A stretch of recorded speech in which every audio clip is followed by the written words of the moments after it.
Imagine करो आपके पास एक ऐसी सुपर पावर आ जाए जिसकी मदद से आप किसी भी चीज को एक बार पढ़ो और वो डायरेक्टली आपकी लॉन्ग टर्म मेमोरी के अंदर स्टोर हो जाए। यानी आप एक बार पढ़ो और किसी भी चीज को ना भूलो।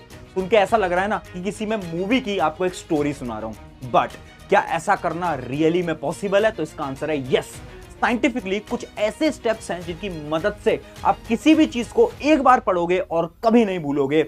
चलिए इन्हीं सब स्टेप्स को डिटेल में समझते हैं। कि जब इतना कुछ पढ़ा है फिर भी कुछ याद नहीं है। जो हमारी फिजिकल ब्रेन है उसको कैसे स्ट्रॉन्ग किया जाए। जिसकी मेमोरी अच्छी होती है उसे पढ़ाई लिखाई की चीजें, हर चीजें याद रहती हैं। तो हाय एवरीवन, मेरा नाम है Prashant, mentor of thousands of students.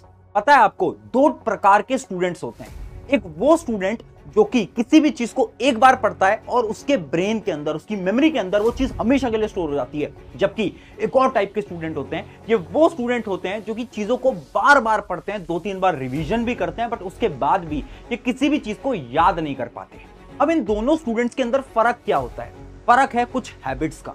यानी जो स्टूडेंट 1 है ना, ये कुछ ऐसी हैबिट्स को फॉलो कर रहा है बचपन से जिसकी मदद से इसकी मेमोरी पावर, इसकी ब्रेन पावर बहुत ज्यादा स्ट्रांग हो चुकी है। और वो सारी हैबिट्स आपका जो स्टूडेंट 2 है वो फॉलो नहीं कर रहा है। अगर ये स्टूडेंट 2 इन मेथड्स को, इन चीजों को फॉलो कर लेता है ना, तो ये भी स्टूडेंट 1 की तरह ब्रेन इसका स्ट्रांग हो जाएगा, मेमोरी पावर इसकी स्ट्रांग हो जाएगी।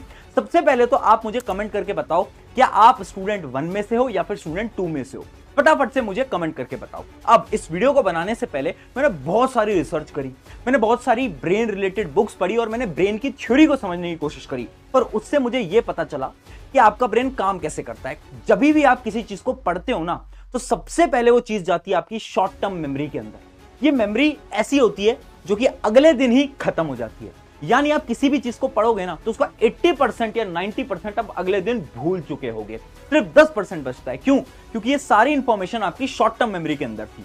अगर आप उसी चीज को 2-3 बार पढ़ते हो तो वो जो प्रोसेस है शॉर्ट टर्म मेमोरी का, वो डायरेक्टली जाता है लॉन्ग टर्म मेमोरी के अंदर। यानी आपकी सारी इंफॉर्मेशन अब लॉन्ग टर्म मेमोरी के अंदर स्टोर हो जाती है। और ये जो लॉन्ग टर्म मेमोरी है ना, ये थोड़ी अलग होती है, क्योंकि ये मेमोरी आप जब मन में चाहो तब आप इस मेमोरी को रिकॉल कर सकते हो, यानी याद कर सकते हो।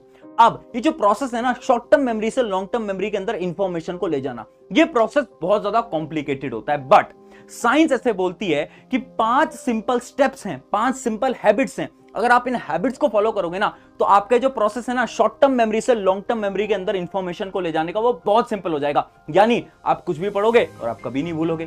क्या है वो 5 स्टेप्स? एक एक करके बताता हूं, डिटेल में ध्यान से समझना। सबसे पहले हम बात करते हैं आपके स्टेप नंबर 1 की, जो कि है द मेमोरी वॉक। ये क्या होता है? 2 स्टूडेंट की कहानी से समझाता हूं।